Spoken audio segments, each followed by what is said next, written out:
Jangan pernah mengikuti kisah ini sendirian. Assalamualaikum warahmatullahi wabarakatuh. Selamat jumpa kembali sahabat-sahabat viewer dan subscriber channel Titah Misteri. Kali ini kami akan membawakan sebuah kisah misteri dengan judul Babi Ngepet Menuntut Tumbal. Selamat mengikuti. Seharusnya kita adalah makhluk paling sempurna, walau terkadang beberapa manusia merendahkan martabatnya sendiri. Jawa Timur, 1989. Pagi itu, pikiranku dipenuhi berbagai kegalauan. Kesedihan tentang bayangan cita-cita yang kandas, kasihan melihat kondisi orang tuaku yang bangkrut, juga gaya hidupku yang harus kurubah karena itu. Selain itu, mimpi tadi malam, yang menurut firasatku sama sekali bukan mimpi biasa. Dan itu adalah mimpi ketiga selama 3 malam berturut-turut. Mimpi yang sama, di tempat yang sama, dan bertemu dengan orang yang sama pula. Siapapun yang mengalami mimpi itu, pasti tak akan berani meremehkan. Karena aku juga sangat yakin, ini bukan mimpi biasa dan bisa jadi adalah sebuah pertanda. Namaku Sugi, sedang duduk di kelas 3 SMA. Aku sebenarnya sangat beruntung, lahir di tengah keluarga yang cukup berada. Ayahku adalah pengusaha yang ulet dan sukses. Jadilah masa kecilku serba berkecukupan.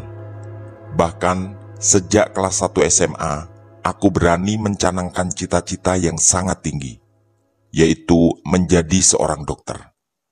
Kata banyak orang, kuliah di jurusan kedokteran bukan hanya dibutuhkan kepintaran, tapi juga kemampuan uang. Karena itu adalah jurusan yang berbiaya sangat tinggi. Biaya itulah yang sempat membuatku galau. Usaha ayahku menurun drastis. Aku sempat mendengar itu karena ditipu oleh mitra bisnisnya. Dan bahkan sampai terjerat hutang lumayan banyak ke beberapa rentenir. Walau beberapa minggu terakhir, katanya kondisi keuangan ayah mulai membaik. Tapi secara akademis, aku sangat percaya diri. Sejak kelas 1, aku adalah juara umum di SMA negeri yang termasuk favorit di kabupatenku. Saingan beratku hanya satu, yaitu Wawan, yang selalu sekelas sejak kelas 1. Dia tinggal di desa Wates, yang bersebelahan dengan desaku, yaitu desa Wringin. Konon, desaku bernama Wringin karena dulu banyak sekali pohon beringin besar yang memang masih tersisa beberapa sampai sekarang. Sedangkan desa di mana Wawan tinggal bernama Wates karena memang berbatasan dengan sungai cukup besar yang digunakan sebagai sarana irigasi di sana. Ingatanku tentang Wawan bukan hanya karena persaingan akademis kami, di mana dia yang awalnya cukup dekat denganku, kini sering kurasakan bersikap sinis. Aku menduga, dia tidak suka karena hampir selalu kalah di banyak mata pelajaran. Sejak kelas 1, hanya semester pertama di mana dia bisa menjadi juara umum dan aku tepat di bawahnya. Sejak saat itu dan sampai semester terakhir kemarin, aku yang selalu menjadi juara umum, di mana dia adalah peringkat kedua dan nilainya selalu hanya berbeda sangat tipis denganku. Sepertinya cara berpikir Wawan tidak sama denganku, yang hanya menganggap semuanya hanyalah persaingan sehat biasa. Bahkan seingatku, sejak terakhir aku main ke rumahnya sekitar setahun yang lalu, bapaknya pun kurasakan bersikap sinis. Namanya Pak Sumiran, yang juga terkenal sebagai orang paling kaya di desa itu. Hanya saja, sempat terdengar selentingan tidak sedap, bahwa semua kekayaannya didapatkan dari jalur yang tidak wajar, yaitu pesugihan. Tapi tentu saja informasi simpang siur seperti itu tidak bisa dijamin kebenarannya. Apalagi di desa seperti kami, seringkali tetangga yang iri menebar fitnah yang macam-macam. Mimpi tadi malam masih teringat jelas. Aku bahkan sampai bangun kesiangan karena sempat terbangun dan sulit memejamkan mata lagi. Baru setelah sholat subuh, aku bisa terlelap. Untungnya hari ini adalah hari ketiga libur panjangku. Jadi aku tidak harus pagi-pagi mempersiapkan diri ke sekolah. Dalam mimpiku, aku tiba-tiba berada di sebuah ruangan yang sangat asing. Aku belum pernah melihat ruangan itu. Ruangan itu tidak terlalu luas, tapi karena dikosongkan, tak lagi terasa sempit. Hanya ada sebilah tikar yang di atasnya terdapat piring kecil dengan lilin merah yang menyala. Apinya menari-nari pelan dan seperti tertiup angin sepoi-sepoi. Lalu, ini yang mengerikan. Entah dari mana munculnya, tiba-tiba ada seekor babi hutan besar di depanku. Aku yang tak mampu berteriak, berlari sekencang-kencangnya. Sesekali aku menoleh ke belakang karena suara gemuruhnya benar-benar mencekam. Dalam mimpi itu, ada lorong yang sangat panjang. Di kanan kirinya terdapat kaca bening. Dan di luar kaca itu, aku melihat ayahku dan Pak Sumiran, bapaknya Wawan. Mereka berdua hanya memandangiku tanpa ekspresi, dengan kecepatan yang sama denganku. Karena sepanjang aku berlari, mereka berdua ada di kanan dan kiri lorong itu. Kurasakan cakar dan kaki depan babi besar itu mencabikku. Rasanya hampir kena, tapi tak benar-benar bisa menyentuhku. Aku berlari dengan nafas terengah-engah dan sekujur tubuhku basah oleh keringat yang bercucuran. Hingga ketika aku hampir kehabisan nafas, tiba-tiba muncul seutas tali tergantung di depanku. Aku langsung melompat dan memanjat tali itu. Aku terus memanjat dengan sangat susah payah. Dan akhirnya sampailah aku di atas. Di tepi sebuah danau yang terasa sangat sejuk dan menenangkan. Ada dua orang yang duduk membelakangiku yang entah itu siapa. Aku menduga mereka berdua tak menyadari keberadaanku. Babi itu mengeluarkan suara keras yang menderu di bawah. Cakar-cakarnya seperti berusaha meraihku, tapi aku sudah terlalu jauh. Setelah duduk dan bersandar ke sebuah pohon kecil di sana, aku pun terbangun. Mimpi itu juga yang kurasakan kemarin dan 2 malam yang lalu. Benar-benar sama persis. Mimpi aneh itu terulang 3 kali di 3 malam berturut-turut. Aku lalu memutuskan untuk mengunjungi Mbah Jono, kakekku dari jalur ibu. Beliau tinggal di kabupaten yang jaraknya cukup jauh. Butuh 3 jam perjalanan dari rumah. Ibuku sebenarnya berasal dari sana, tapi sejak aku berumur setahun, pindah ke kampung yang kini kami tinggali, yang sebenarnya adalah kampung halaman dari ayahku. Setelah berpamitan ke kedua orang tuaku, aku memacu sepeda motor menuju rumah kakek. Rasanya aku sangat rindu sama beliau. Terakhir aku ke sana adalah 6 bulan yang lalu. Sesampai di rumah kakek, aku langsung disambut dengan pelukan hangat. Kakek bahkan menggoyang-goyang tubuhku seakan aku masih anak kecil. Aku memang merasakan kehangatan luar biasa setiap kali berada dalam pelukannya. Mbah Jono, kakekku, berumur sekitar 70 tahunan, tapi masih terlihat bugar. Mungkin karena aktivitas keseharian beliau yang penuh dengan pola hidup sehat. Ditambah udara di sana yang sejuk dan jauh dari perkotaan yang penuh polusi. Setiap pagi beliau ke sawah sampai sore tiba. Dan satu yang membuatku kagum. Setiap kali aku menginap di rumahnya, aku beberapa kali memergoki beliau sholat malam, sekitar jam 2 atau 3 dini hari. Pendek kata, sebenarnya aktivitas keseharian seperti beliau adalah sesuatu yang kuidamkan kelak di masa tuaku nanti. Nenekku yang bernama Mbah Sumi juga berseri menyambut kedatanganku. Lalu, seperti biasanya, beliau membuatkanku nasi goreng, yang memang sejak kecil menjadi makanan favoritku. Angin malam berhembus sepoi ketika aku berbincang dengan Mbah Jono. Aku selalu meminta beliau mendongeng tentang masa-masa penjajahan Belanda dan Jepang, yang menurutku sangat menarik ketika dibawakan oleh Mbah Jono.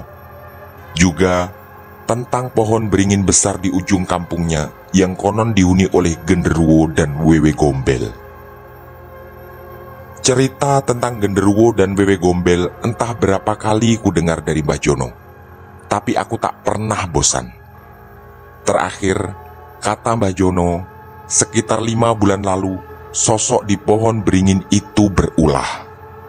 Ada seorang anak kecil yang hilang selama semalam, dan setelah semua warga kampung mencari dengan segala ritual, anak kecil itu ditemukan duduk meringkuk di sana. Aku bahkan sempat berkelakar bertanya, apa mungkin genderuwo dan wewe gombel di pohon beringin itu adalah sepasang suami istri?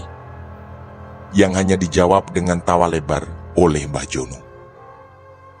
Setelah malam semakin larut, aku pun berinisiatif merubah topik pembicaraan. Aku yakin nenekku sudah tidur, lalu berbisik pada Mbah Jono. "Mbah, saya punya masalah serius." Mbah Jono seperti terkejut mendengar itu. Sejak kedatanganku tadi, aku memang berusaha menampakkan tak terlihat sedang menghadapi sesuatu yang berat. Mbah Jono pun mengizinkanku melanjutkan curhat itu. "Aku mimpi dikejar babi besar selama 3 malam berturut-turut, Mbah." Air mataku mulai menetes karena ketakutan. Lalu, aku menceritakan dengan detail apa yang terjadi dalam mimpiku. Tak lupa, aku menegaskan bahwa selama 3 malam itu, aku mengalami mimpi yang sama persis, di tempat yang sama, dan bertemu dengan orang yang sama pula. Mbah Jono kemudian menghela nafas sangat panjang dan berat. Aku bisa merasakan. Beliau mulai begitu khawatir terhadap keselamatanku. Apalagi, beliau juga menduga, mimpi yang kualami bukanlah mimpi biasa, dan bisa jadi adalah sebuah pertanda.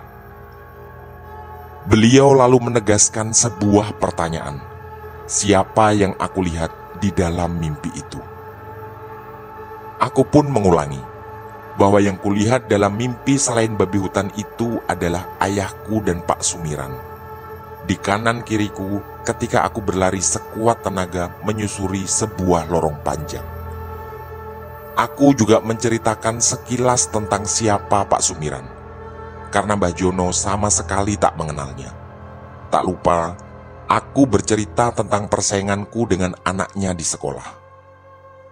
Mbah Jono kemudian terdiam. Matanya menerawang jauh dengan pandangan tajam menyapu heningnya malam yang bertabur jutaan bintang. Setelah beliau masuk yang kuduga untuk memberitahukan pada Mbah Sumi, Mbah Jono membuat sebuah keputusan yang tak kuperkirakan sebelumnya. Saat itu juga, aku diajak ke salah satu tetangganya. Aku sebenarnya mengajak beliau naik sepeda motor, tapi Mbah Jono menolak dan lalu mengambil sepeda kayu di belakang. Dalam bahasa Jawa, kami menyebutnya sepeda ontel. Katanya, selain karena rumah tetangganya tak terlalu jauh, beliau ingin bernostalgia ketika dulu sering memboncengku dengan sepeda ontel itu. Ternyata memang benar, rumah tetangga dan sahabatnya tak terlalu jauh. Hanya sekitar 1 menit kami pun sampai. Sebelum mengetuk pintu, Mbah Jono bercerita bahwa sahabatnya adalah orang yang dulu mengajarinya mengaji sampai dia benar-benar bertobat. Dulu, kata Mbah Jono, sholat tak pernah dilaksanakannya. Tapi sejak kenal sahabatnya ini, beliau disiplin menjaga setiap waktu sholat. Bahkan beberapa sholat sunat juga sering dilaksanakannya. Nama tetangga dan sahabatnya adalah Mbah Karim. Tak lama setelah ketukan pintu pertama, Mbah Karim pun langsung membuka dan menyambut kami. Dari tampilannya, aku menduga Mbah Karim juga belum tidur. Beliau bersongkok hitam dan memakai kain sarung. Kami berdua pun dipersilakan masuk dan beliau lalu membangunkan istrinya untuk menghidangkan kopi. Tanpa banyak basa-basi, Mbah Jono memintaku menceritakan mimpi yang kualami pada Mbah Karim. Tadi di jalan Mbah Jono juga bercerita bahwa selain sebagai guru ngaji, Mbah Karim dulunya juga orang yang sangat memahami dunia supranatural. Bahkan ada beberapa orang yang pernah menjadi target ilmu santet berhasil disembuhkan, yang tentunya dengan izin dari Yang Maha Kuasa. Mbah Karim terlihat sangat serius menyimak apa yang kuceritakan. Setelah memintaku mengulangi di beberapa bagian dalam mimpi, beliau mengeluarkan kalimat yang benar-benar mengejutkanku. "Gini Le, sesuai pengalamanku, orang yang bermimpi seperti itu adalah calon tumbal." Mataku sontak terasa berkunang-kunang. Mimpiku adalah sebuah pertanda, mungkin sudah kuduga. Tapi menjadi calon tumbal benar-benar di luar perkiraanku. Mbah Jono langsung memelukku karena aku pasti terlihat pucat dan ketakutan. Setelah menyeruput kopi pertama, Mbah Karim lalu melanjutkan penjelasan. Dulu, katanya, ada seseorang dari tempat yang agak jauh mendatanginya. Juga bercerita mengalami mimpi mirip seperti aku. Dikejar-kejar siluman babi yang sangat besar dan menakutkan. Setelah diajak sholat, mengaji dan doa bersama, dia muntah darah. Untungnya dia berhasil selamat. Besoknya, ketika dia pulang, terdengar kabar bahwa ada yang meninggal. Dan itu adalah orang yang diduga menjadi pelaku pesugihan. Pendek kata, tamu dari Mbah Karim adalah calon tumbalnya. Dan karena tumbal tidak jadi diambil, maka pelaku pesugihan sendiri yang mengalami itu semua. Anganku semakin liar. Belum hilang kegalauanku tentang kondisi ekonomi orang tua yang berantakan dan kemungkinan kandasnya cita-citaku. Kini ada ketakutan yang jauh lebih besar di benakku, yaitu bayangan kematian.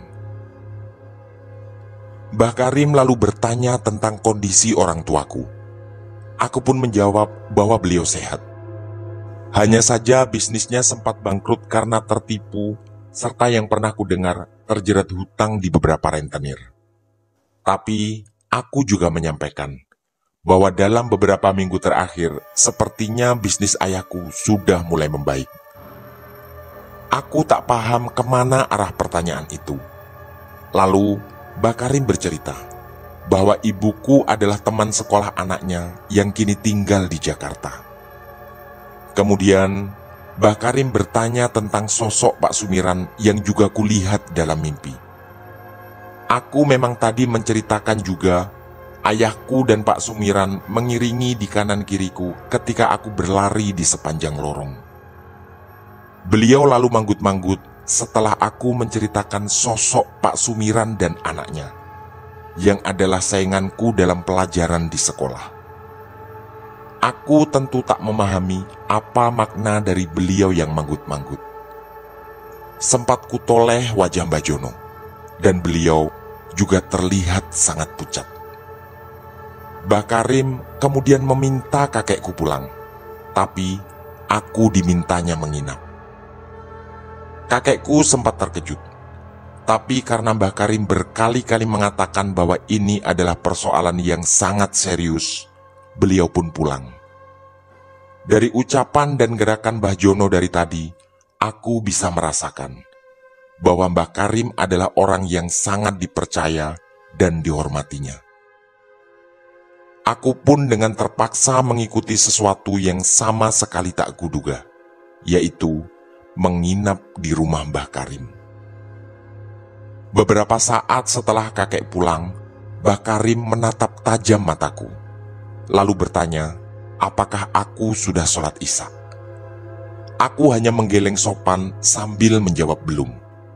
Kemudian, beliau mengantarku ke kamar mandi kecil di belakang rumahnya. Aku diminta wudhu, sholat Isya, dan sholat hajat 2 rakaat. Setelah sholat, aku diminta mengaji surat Al-Baqarah penuh di kamar depan yang juga jadi tempat sholatku tadi. Surat itu adalah surat terpanjang dalam Al-Quran, dan aku butuh 1 jam lebih untuk membacanya sampai selesai. Kata Mbah Karim, surat Al-Baqarah adalah surat yang dikabarkan oleh Nabi sebagai pengusir gangguan setan. Sebelum aku memulai mengaji, Mbah Karim memintaku untuk tidak tidur malam itu. Aku pun lagi-lagi mengangguk sopan, karena tanpa permintaan itu pun aku yakin aku tak akan bisa tidur setelah rangkaian penjelasan menakutkan dari Mbah Karim. Sekitar jam 2, aku selesai mengaji. Tapi permintaan Mbah Karim ternyata gagal kupenuhi. Entah kenapa aku tiba-tiba terserang kantuk yang amat sangat, dan aku pun tertidur. Tiba-tiba aku merasa berada di ruang itu lagi. Tempat yang sama di dalam mimpiku selama 3 malam berturut-turut sebelumnya. Ruangan itu sama persis, juga meja dan lilin merah di atasnya. Lalu tiba-tiba, seperti kemarin-kemarin, ada sosok babi hutan besar yang muncul tepat di hadapanku. Dia langsung mengejarku. Aku pun lagi-lagi berlari sekuat tenaga. Tapi ada 2 hal yang berbeda kali ini. Selama berlari menyusuri lorong panjang itu, tak ada lagi ayahku dan Pak Sumiran di kanan atau kiriku. Aku benar-benar merasa sendiri kali ini. Yang kedua, aku merasa lariku jauh lebih lambat. Kegesitan sosok babi besar itu benar-benar tak mampu kuimbangi. Kali ini, dia berhasil menyahut tubuhku. Aku pun terjerembab ke lantai. Lalu, aku dicengkeramnya dengan sangat kuat. Segenap tenaga kukerahkan untuk meronta, tapi dia bukan lawan sepadan bagiku. Cengkeramannya semakin kuat sampai kurasakan tak bisa bernafas. Dengan wajah menyeringai dan gigi-gigi taringnya yang meneteskan banyak darah, dia berkata, tepat di depan wajahku, "Aku Raja Siluman Babi, dan kamu adalah tumbal bagiku." Wajahnya semakin menakutkan. Lalu dengan sebuah gerakan tangan kanan, aku dilemparkannya jauh ke udara. Aku merasa cukup lama melayang, sampai akhirnya aku jatuh di pangkuan seseorang. Aku merasakan sakit luar biasa di punggungku, dan setelah ku buka mata, ternyata ada Mbah Karim di hadapanku. Aku berada di atas pangkuannya. Tiba-tiba, aku memuntahkan darah dari mulutku. Kurasakan cukup banyak sampai membuat aku benar-benar khawatir. Lalu, ku dengar Mbah Karim melantunkan ayat kursi. Suaranya lantang membelah kesunyian malam itu. Kuperhatikan wajah beliau dengan seksama. Aku hanya ingin mencari keyakinan bahwa aku sudah keluar dari mimpi mencekam yang barusan. Mbah Karim kemudian membangunkanku, lalu menggandengku ke ruang tamunya. Beliau bercerita bahwa baru saja berperang dengan sosok babi hutan yang sangat besar. Kulihat memang ada goresan luka kecil di tangan kirinya. Aku tak berani menanyakan lebih jauh tentang pertarungan itu. Dan kulihat beliau juga sepertinya tak tertarik menjelaskannya lebih rinci. Setelah aku duduk sempurna dan menenangkan nafas, Mbah Karim lalu berkata bahwa sesuai pengalaman yang pernah beliau alami, Insya Allah aku telah selamat dari mara bahaya yang sangat besar. Mbah Karim juga menanyakan apakah aku sudah merasa baik. Yang kujawab dengan anggukan sopan, karena aku benar-benar merasa jauh lebih baik. Lalu, dengan tegas beliau mengatakan bahwa tak ada kekuatan di alam raya ini kecuali hanya milik Allah Subhanahu wa Ta'ala. Tak terlalu lama beliau menasihatiku, karena segera terdengar sayup-sayup suara adzan subuh. Aku pun diajaknya ke musola yang berjarak sekitar 200 meter dari rumahnya. Sepulang dari musola, beliau memintaku membaca surat Al-Baqarah lagi. Sampai sekitar hampir jam 6 aku selesai. Lalu, di ruang tamu, beliau menceritakan lagi pengalamannya. Yaitu dulu, ketika salah seorang tamu mengalami mimpi mirip seperti aku.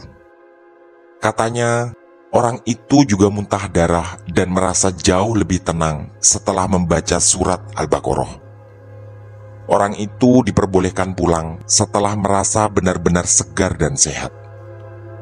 Keesokan harinya, kata Mbah Karim, orang itu datang kembali dan mengabarkan bahwa salah satu tetangganya meninggal.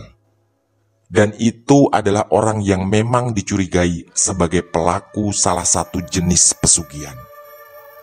Aku yang terbakar rasa penasaran, kemudian bertanya, apakah yang kualami juga berhubungan dengan seseorang yang melakukan pesugihan dan menumbalkan diriku?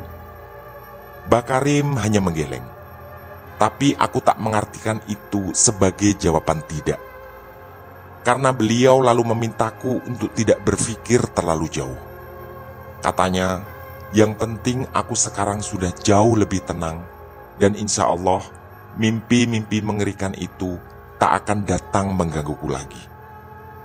Setelah diajak sarapan, sekitar jam 8, Mbah Jono datang menjemputku. Tapi, ternyata Mbah Jono juga membawa cerita yang mengerikan. Tadi malam, katanya, beliau bermimpi bertemu dan dikejar seekor babi hutan yang sangat besar. Beliau berlari sepanjang lorong yang panjang, sampai tiba-tiba muncul seutas tali yang langsung dipanjatnya. Setelah memanjat sampai ke atas, beliau sampai di pinggir sebuah danau. Di sana, ternyata sudah ada aku dan Mbah Karim yang saling berpelukan. Aku yang terbengong mendengar itu, lalu teringat kembali. Di 3 mimpiku sebelumnya, aku juga selamat dari serangan babi hutan itu setelah memanjat tali dan sampai di pinggir sebuah danau. Aku berusaha menyambungkan semua kejadian dalam mimpiku. Jika itu benar, maka 2 orang yang kulihat membelakangiku di pinggir danau mungkin adalah Mbah Jono dan Mbah Karim. Tapi, itu tentu hanyalah analisaku. Aku juga tak berani menanyakan itu pada Mbah Karim. Kami kemudian terlibat dalam pembicaraan panjang yang mengarah pada satu rencana. Karena Mbah Jono khawatir dengan keselamatanku, beliau akan menemaniku pulang, serta meminta Mbah Karim juga menemani kami. Mbah Karim sempat terlihat berpikir sejenak, kemudian menyetujui usul itu. Lalu, beliau memanggil salah satu cucunya yang juga seusia denganku untuk memboncengnya. Rumah cucunya tak terlalu jauh, hanya berjarak 4 rumah dari rumah Mbah Karim. Kami pun berangkat berempat dengan 2 sepeda motor. Aku dengan Mbah Jono dan Mbah Karim bersama cucunya yang bernama Yanuar. Sekitar 3 jam kemudian, kami pun sampai di rumah. Tapi, tiba-tiba kami disambut pemandangan yang sangat memilukan. Banyak orang berkerumun di depan rumahku dan terdengar suara tangis bersahutan. Firasatku mengatakan, itu adalah tangisan atas sebuah kematian. Aku yang sangat panik langsung menerobos kerumunan itu. Aku tak melihat kedua orang tuaku sampai aku masuk ke kamar ibu. Di sana, aku menyaksikan pemandangan yang begitu menyayat hati. Ibu kulihat berlutut menangis di samping tubuh yang terbujur kaku, ditutupi selembar kain yang kami sebut jarik. Ibu langsung memelukku. Tangisnya semakin keras terdengar. Dalam tangisan pilu itu, beliau bercerita bahwa tadi sebelum subuh, ayahku mengalami sesak nafas. Ibu berteriak memanggil tetangga setelah melihat ayahku semakin kesulitan bernafas. Sebelum tetangga pertama datang, ayahku menghembuskan nafas terakhir.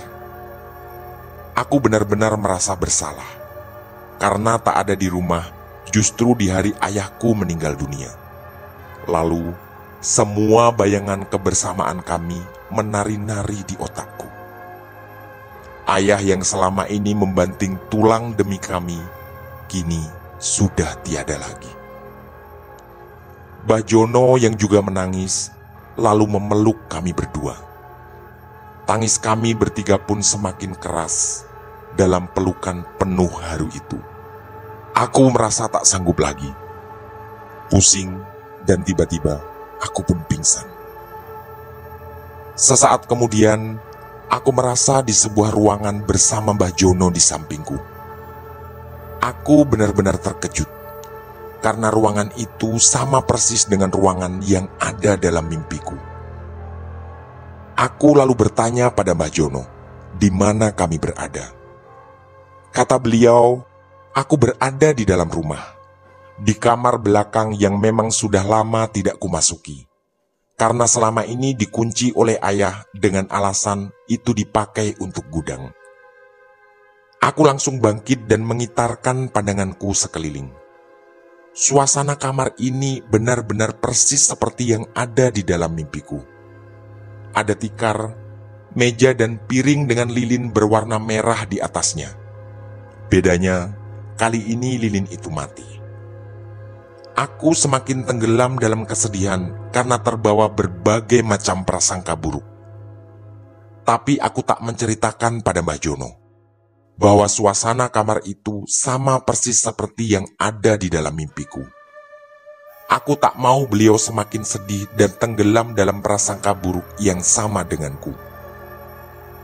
Aku juga tak mengikuti proses pemakaman karena kurasakan masih pusing atas semua kesedihan ini. Ibuku yang berkali-kali pingsan, kupeluk setiap kali tangisannya mengeras. Berkali-kali beliau memintaku dalam bisikannya untuk memaafkan semua kesalahan ayah. Aku pun mengangguk sambil mempererat pelukanku. Hari itu benar-benar berjalan dalam situasi yang sangat memilukan. Untungnya banyak tetangga yang membantu menenangkan dan menghibur ibu, termasuk mempersiapkan semuanya untuk acara tahlilan. Setelah tahlilan malam harinya, aku duduk di kursi panjang di teras bersama Mbah Jono, Mbah Karim dan Yanuar. Mbah Jono dan Mbah Karim berkali-kali memintaku bersabar dan meyakinkanku bahwa semua ini pasti ada hikmahnya. Mbah Jono juga berpesan, sebagai seorang anak laki-laki, aku harus bisa benar-benar mendampingi ibu, terutama dalam suasana seperti ini. Mbah Karim juga menasihatiku untuk selalu menyematkan nama ayah dalam setiap doaku. Di tengah-tengah pembicaraan itu, datanglah seseorang dengan sepeda motor. Sepertinya aku mengenal orang ini. Ternyata itu adalah Wawan. Setelah kusambut dan kupersilahkan duduk, dia menyampaikan bela sungkawa atas meninggalnya ayahku yang kabarnya sampai ke sana. Tapi di luar dugaanku, dia juga membawa kabar duka. Bapaknya juga meninggal tadi pagi, menjelang subuh. Katanya, beliau mengalami sesak nafas yang tiba-tiba. Anganku menerawang liar, bersama ingatan tentang mimpi-mimpiku. serta semua dugaan yang tak mampu kupecahkan. Air mataku menetes lagi, bertempur dengan segala kegalauan hati dan pikiranku. Tapi aku tak berani melanjutkan semua prasangka burukku. Tamat. Demikian kisah misteri dari kami, Babi Ngepet Menuntut Tumbal. Semoga kisah-kisah misteri kami cukup menghibur dan menemani sahabat-sahabat semua. Mohon maaf apabila terdapat kesalahan dalam pemilihan atau penuturan kata. Kami dari tim Titah Misteri mengucapkan terima kasih. Dan wassalamualaikum warahmatullahi wabarakatuh. Pesan saya, jangan bercermin sendirian di tengah malam.